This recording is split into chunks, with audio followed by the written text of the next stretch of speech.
ഏട്ടാ അനിയ ഏട്ടാ അനിയ പറയൂ. കോപ്പിലെ വണ്ടി ഓടിച്ചോടിച്ച് മടുത്ത് നമുക്കൊരു ഫോർച്യൂണർ എടുത്താലോ? അതിനിപ്പോ എന്ത് റേറ്റ് വരുന്നുണ്ട്? ഒരു 40-50 ലക്ഷം. ഓ അത്ര ഉള്ളൂ. നിൽക്കട്ടെ ഒരു മിനിറ്റ്, ഞാൻ കാൽക്കുലേറ്റ് ചെയ്യാം. അവനെ ഈ വണ്ടി എടുക്കണം പറഞ്ഞാൽ നമുക്ക് 3 മാസം അടി ഉണ്ടാക്കണ്ടേ? 3 മാസോ? അത് കുഴപ്പമില്ല, നമുക്കെന്നാ തുടങ്ങാം. അച്ഛനോട് പോയി സ്ക്രിപ്റ്റ് ചെയ്താൽ പറയും. താങ്ക് യു ഏട്ടാ. അനിയ ഏട്ടാ അനിയ. ഹലോ ഗൈസ്, ഇന്നത്തെ വീഡിയോ നമ്മളൊരു സ്കാമിനെ പറ്റിയിട്ടാണ് സംസാരിക്കാൻ പോകുന്നത്.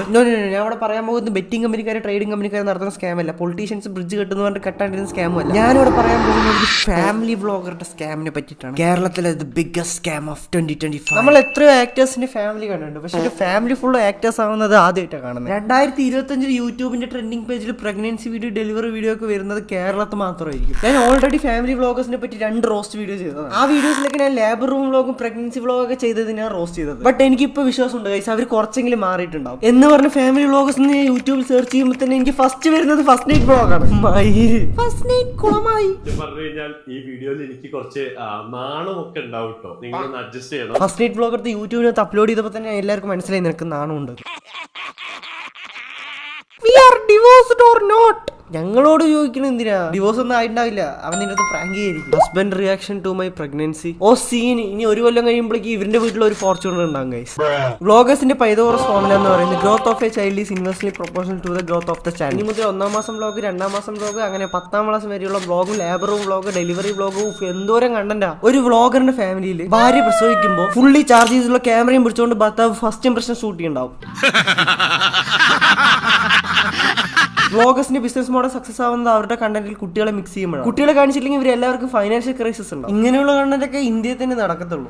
ഞാൻ സീരിയസ് ആയിട്ട് ഒരു കാര്യം പറയാം, ഞാൻ പൈസ ഉണ്ടാക്കാൻ വേണ്ടിയിട്ട് ഒന്നും ചെയ്തിട്ടില്ല ബ്രോ. പിന്നെ യൂട്യൂബിന്റെ സെർവർ നിറയ്ക്കാൻ വേണ്ടിയിട്ടാണ് വീഡിയോ ഇടുന്നത്. എല്ലാ യൂട്യൂബറും പൈസയ്ക്ക് വേണ്ടി തന്നെയാണ് വീഡിയോ ഇടുന്നത്. ഞാൻ എന്നാ വീഡിയോ ഇട്ടെങ്കിൽ കൂടിയും ഞാൻ ഒരു പ്രശ്നം പറയട്ടെ, എന്റെ ആ ഒരു വീഡിയോ ഇട്ടെങ്കിൽ കൂടി ഞാൻ ഇതിന് 10ന്റെ പൈസ ഞാൻ ഉണ്ടാക്കിയിട്ടില്ല. നിങ്ങൾക്ക് വേണമെങ്കിൽ ഞാൻ സ്ക്രീൻഷോട്ടോ സ്ക്രീൻ റെക്കോർഡോ ഞാൻ സൈഡിൽ വെക്കാം. അത് ഇനി ആര് വന്ന് എന്റെ അടുത്ത് പറഞ്ഞാലും ഞാൻ അത് അംഗീകരിക്കത്തില്ല. കാരണം എനിക്ക് പൈസയ്ക്ക് വേണ്ടിയിട്ട് ഞാൻ ഒന്നും ചെയ്തിട്ടില്ല. എടാ ചെറുക്ക, ഞങ്ങൾ എന്താ പൊട്ടന്മാരാണോ? അതായത് നീ അപ്ലോഡ് ചെയ്ത ഫസ്റ്റ് വീഡിയോ ആണ് അത്. ഒരു യൂട്യൂബറിന് ഇട്ട ഫസ്റ്റ് വീഡിയോന് പൈസ കിട്ടത്തില്ല. ചാനൽ തുടങ്ങി മോണിറ്റൈസേഷൻ അപ്ലൈ ചെയ്ത് കഴിഞ്ഞാൽ അറ്റ്ലീസ്റ്റ് ഒരാഴ്ച എടുക്കാതെ അപ്രൂവ്. മോണിറ്റൈസേഷൻ കിട്ടാത്തതാണ്, അല്ലാണ്ട് നീ ഓഫ് ആക്കിയിട്ടല്ലോ. എന്തോ വലിയ ഓഫ് ആക്കിയിട്ട പോലെയാണ് പറയുന്നത്. എനിക്ക് വേണമെങ്കിൽ അത് എത്രത്തോളം കണ്ടന്റ് ആക്കാൻ പറ്റുമെന്ന് എനിക്ക് നന്നായിട്ട് അറിയാം. ആ ഒരു സിറ്റുവേഷൻ യൂസ് ചെയ്ത് കണ്ടന്റ് ആക്കി പൈസ ഉണ്ടാക്കാനാണെങ്കിൽ എനിക്ക് ഇഷ്ടം പോലെ ഉണ്ടാക്കായിരുന്നു, ഉള്ള കാര്യം പറയാം. പക്ഷേ ഞാനത് എനിക്ക് എന്റെ ആവശ്യമില്ല, എനിക്ക് അങ്ങനത്തെ കാശ് എനിക്ക് വേണ്ട.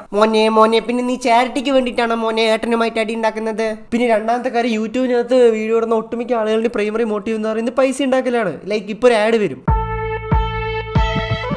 Dharavi is one of the world's most heavily populated communities that plunges into utter darkness every day. But one win is here to change that. We brought solar lamps to over 1,000 people across Dharavi, making a promise of a better life and better tomorrow for these people. ഇതിപ്പോൾ ഇവരുടെ recent upload ചെയ്തൊരു video ഞാൻ നിങ്ങൾക്ക് കാണിച്ചു തരാം. ആ video click ചെയ്യുമ്പോൾ തന്നെ അതിനകത്ത് ഫസ്റ്റ് പറയുന്ന ഒരു ഡയലോഗ് ഉണ്ട്. വിഷമങ്ങളൊക്കെ നമ്മൾ മറന്നു. അടുത്ത ചോദ്യം എന്ന് പറയുന്നത്, അമ്മയും അച്ഛനെയും കൊച്ചിനെ മിസ് ചെയ്യാറുണ്ടോ, അവരെ വിളിക്കാറുണ്ടോ? കണ്ടോ ഗൈസ്, അവൻ അതിന് ആൻസർ പറഞ്ഞില്ല. ആൻഡ് ഈ വീഡിയോന്റെ ഫസ്റ്റ് പാർട്ടിലാണ് അവൻ അത് കൊണ്ടുവച്ചിരിക്കുന്നത്. ഇവനറിയാം ഈ ചാനലിലെ ഏറ്റവും വലിയ ഹോട്ട് ടോപ്പിക്കാണ് ഇത്. ഇവനെന്തിന് ഫസ്റ്റ് ആ ക്വസ്റ്റ്യൻ കൊണ്ടുവച്ചെന്ന് പറഞ്ഞാൽ അതിന്റെ ആൻസർ കിട്ടാൻ വേണ്ടി നമ്മൾ ആ വീഡിയോ ഫുൾ ഇരുന്ന് കാണാം. അതായത് ഒരു ഓഡിയൻസ് 8 മിനിറ്റിന് മേലെ ഒരു വീഡിയോ കണ്ടാലാണ് അതിനകത്ത് കൂടുതൽ പൈസ കിട്ടുന്നത്. 8 മിനിറ്റിന് താഴെയാണെങ്കിൽ നോർമൽ ആഡ്സ്, 8 മിനിറ്റിന് മേലെ പോയി കഴിഞ്ഞാൽ മിഡ് റോൾ ആഡ്സ്. അതുകൊണ്ടാണ് ആ ഒരു ക്വസ്റ്റ്യൻ ഇവിടെ ഫസ്റ്റ് കൊണ്ടുവച്ചിട്ട് അതിന്റെ ആൻസർ അവസാനം പറയുന്നത്.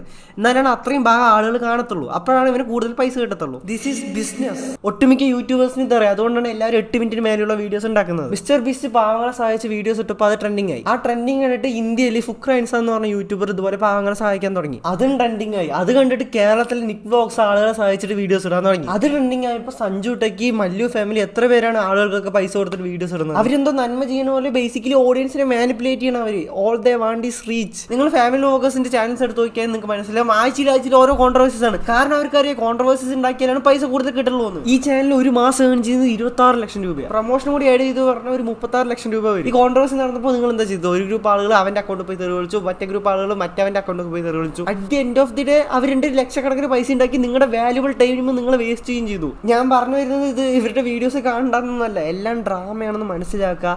ജസ്റ്റ് ഒരു എന്റർടൈൻമെന്റിന് വേണ്ടി കാണാം. സർക്കസിലെ ജോക്കറിനെ കാണുന്ന പോലെ. Don't take it personal because they are earning money. And you are just wasting your time. ഇവരുടെ മെയിൻ ശക്തി എന്ന് പറയുന്നത് യൂട്യൂബിലെ കുടുംബശ്രീ ഓഡിയൻസ് ആണ്. യൂട്യൂബിനകത്ത് ഇപ്പൊ യങ്ങർ ഓഡിയൻസേ ഇല്ല, യങ്ങർ ക്രിയേറ്റേഴ്സും ഇല്ല, എല്ലാവരും ഇൻസ്റ്റാഗ്രാമിലേക്ക് മാറിക്കൊണ്ടിരിക്കുകയാണ്. യൂട്യൂബിനകത്ത് ഏജ്ഡ് ആയിട്ടുള്ള ഓഡിയൻസ് വരുമ്പോൾ യങ്ങർ ഓഡിയൻസ് സ്വാഭാവികമായി പോവും. ഫേസ്ബുക്കിന് ഇത് തന്നെയാണ് സംഭവിച്ചത്. കേരളത്തിൽ യൂട്യൂബിന് മാത്രമാണ് ഈ പ്രശ്നമുള്ളൂ. തമിഴ്നാട്ടിലും ഹിന്ദിയിലൊക്കെ കുറച്ച് സ്ട്രോങ് കമ്മ്യൂണിറ്റി എങ്കിലും ഉണ്ടെന്ന്. നമ്മുടെ എത്ര OG ക്രിയേറ്റേഴ്സ് ഇപ്പോഴും വീഡിയോ ഇടുന്നുണ്ട്, വിരലിൽ എണ്ണാവുന്ന ആൾക്കാരേ ഉള്ളൂ. കഷ്ടപ്പെട്ട് ഷൂട്ട് ചെയ്ത് എഡിറ്റ് ചെയ്ത് ഒരു ഷോർട്ട് ഫിലിം ഉണ്ടാക്കി കഴിഞ്ഞെന്ന് പറഞ്ഞാൽ അതിന് കിട്ടുന്ന അതേ വ്യൂസ് ഒരു പ്രഗ്നൻസി വ്ളോഗിന് കിട്ടും. അതിന് കിട്ടുന്ന കൈ പൈസയും. അതുകൊണ്ടാണ് ആളുകൾക്ക് മോട്ടിവേഷൻ ഇല്ലാത്ത. അതുകൊണ്ടാണ് പഴയ OG ക്രിയേറ്റേഴ്സ് ഒന്നും ഇപ്പോൾ യൂട്യൂബിനകത്ത് വീഡിയോ ഇടാത്തത്. ഒബ്വിയസ്ലി ഈ വീഡിയോക്കകത്ത് ഒരുപാട് നെഗറ്റീവ് കമന്റ് ഉണ്ടാവും. എൻ്റെ ചാനലിൽ തന്നെ ഏറ്റവും കൂടുതൽ നെഗറ്റീവ് കമന്റ് ഉള്ള വീഡിയോ ചിലപ്പോൾ ഇതായിരിക്കും. കുടുംബശ്രീ ചേച്ചിമാരെ എന്നെ വെറുതെ വിടുന്നു തോന്നുന്നില്ല. എന്തായാലും എനിക്ക് പറയാനുള്ളത് പറഞ്ഞിട്ടുണ്ട്. എന്നോട് യോജിക്കുന്നവർക്ക് യോജിക്കുക, എന്നെ ഇഷ്ടപ്പെടാത്തവർക്ക് എന്നെ ഇഷ്ടപ്പെടേണ്ട, കുഴപ്പമില്ല. എൻ്റെ അടുത്തൊരു കിടിലൻ വീഡിയോയിൽ കാണാം ഗൈസ്. Tata bye bye.